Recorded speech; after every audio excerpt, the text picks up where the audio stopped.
Do you believe that a single thought can change your entire life? If this story touched your heart, don't forget to like, share, and subscribe to spread meaningful lessons, inspiration, and motivation every day. Life is a journey of continuous growth. Let's move forward together.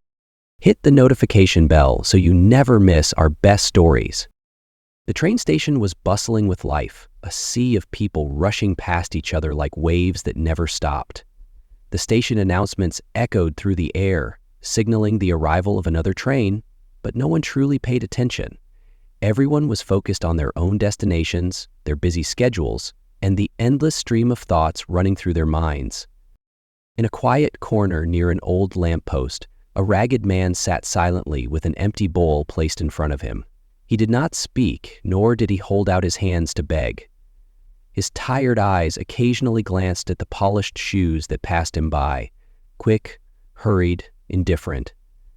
Every now and then, someone would toss a few coins into his bowl, the soft, clinking sound bringing a fleeting glimmer of hope. But most people just glanced at him and looked away, as if he were nothing more than an invisible part of the station. One day, amid the endless stream of passengers, a monk stopped in his tracks. Unlike the others, he did not rush past, nor did he simply toss a coin and walk away. Instead, he stood still, observing the beggar for a long moment before murmuring something that made the man look up. "Oh, this is an undiscovered talent." The beggar frowned, unsure of what he had just heard. Talent? Who would ever call a penniless man jobless, spending his days sitting at a train station, talented? Unable to contain his curiosity, he cautiously asked, "Are you talking about me?" The monk smiled warmly, nodded, and then, to the beggar's surprise, sat down beside him as if they had known each other for years. And that was the moment that would change the beggar's life forever. The encounter between the two. The beggar eyed the monk with suspicion. People usually ignored him, pitied him, or at best, tossed a few coins his way. But this monk? He wasn't doing any of those things. He just sat there, smiling, as if they were about to have tea together. After an awkward silence, the beggar finally muttered, "What do you mean by undiscovered talent? Are you making fun of me?" The monk chuckled, shaking his head. "Not at all. I truly believe you have great potential." The beggar scoffed, waving his hands dramatically. "Oh, sure, I have so much potential. Potential to sit here forever and collect dust? Or maybe I have a hidden talent for making people feel guilty as they walk past me." The monk remained unshaken. "You see, people don't give you much because you're not giving them anything either." The beggar frowned. "Excuse me? I'm here to receive, not to give. If I had something to give, I wouldn't be sitting here in the first place." The monk leaned in slightly, his voice calm and steady. "That's where you're wrong. Everyone has something to give. Even you." The beggar rolled his eyes. "Oh yeah? Like what? Life advice? A motivational speech? Maybe I should start a podcast, life lessons from a professional beggar?" The monk laughed heartily. "Why not? But let's start with something simpler. Look around you. What do you have right now?" The beggar glanced around. He had an empty bowl, some old clothes, and, he sighed, a pile of wilted flowers that had fallen from a nearby flower stall. The monk pointed at the flowers. "There. That's something." The beggar raised an eyebrow. "What, you want me to start a flower shop here?" The monk smiled mysteriously. "Not quite.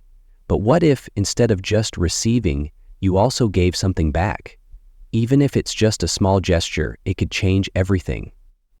The beggar was skeptical, but something about the monk's confidence made him pause. He looked at the flowers again. Could something so simple really make a difference? Little did he know, this small suggestion would be the beginning of an incredible transformation. The beggar stared at the wilted flowers for a long moment. Then, with a deep sigh, he picked up a few and arranged them as neatly as possible. "This is ridiculous," he muttered. "Who wants a half-dead flower from a beggar?" Still, he decided to try.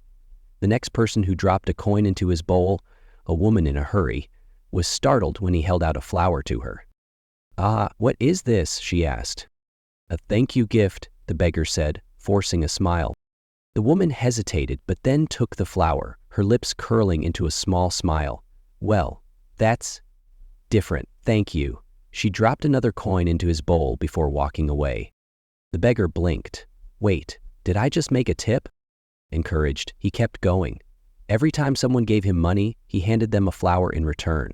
Soon, people started noticing. Wow, I've never seen a beggar give something back, one man exclaimed.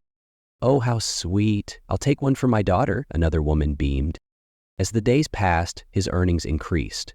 People were not just giving him money out of pity. They enjoyed receiving something in return. The wilted flowers were soon replaced with fresh ones, which he carefully picked each morning. Then an idea struck him. What if I stopped begging and started selling flowers instead?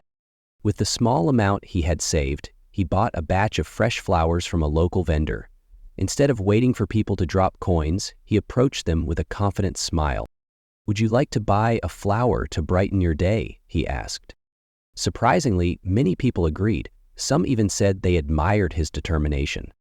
Days turned into weeks and weeks into months. His little flower-sell business flourished. He saved up enough to buy a small cart, then a proper stall. No longer just a street vendor, he became the owner of a flower shop. 1 year later, he stood proudly in front of his beautiful flower shop, surrounded by colorful bouquets. He wore clean, elegant clothes and his face radiated confidence. And then, one fateful day, he saw a familiar figure walking toward him, the monk. The beggar-turned-businessman couldn't help but grin. Well, well, if it isn't my first investor, he joked. The monk chuckled. I see you've discovered your talent after all. The businessman nodded, his eyes filled with gratitude. Thanks to you, I stopped waiting for life to change and started changing it myself. The monk patted his shoulder. No, my friend, the strength was always within you. You simply needed a reason to believe in it. And just like that, the man who once begged at the train station had rewritten his fate.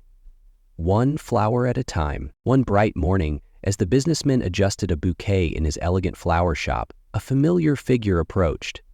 The soft shuffle of sandals on the pavement made him look up. His heart skipped a beat. It was the monk. The man, once a beggar, now a successful entrepreneur, grinned widely. He quickly wiped his hands on his apron and stepped forward. Well, well, if it isn't my first investor, he joked, his eyes twinkling with joy. The monk chuckled. Investor? I don't remember giving you any money. No, the businessman said, shaking his head, but you gave me something even more valuable. An idea. The monk nodded approvingly. And what a magnificent garden you have grown from it. He glanced around the shop, taking in the colorful display of roses, lilies, and orchids.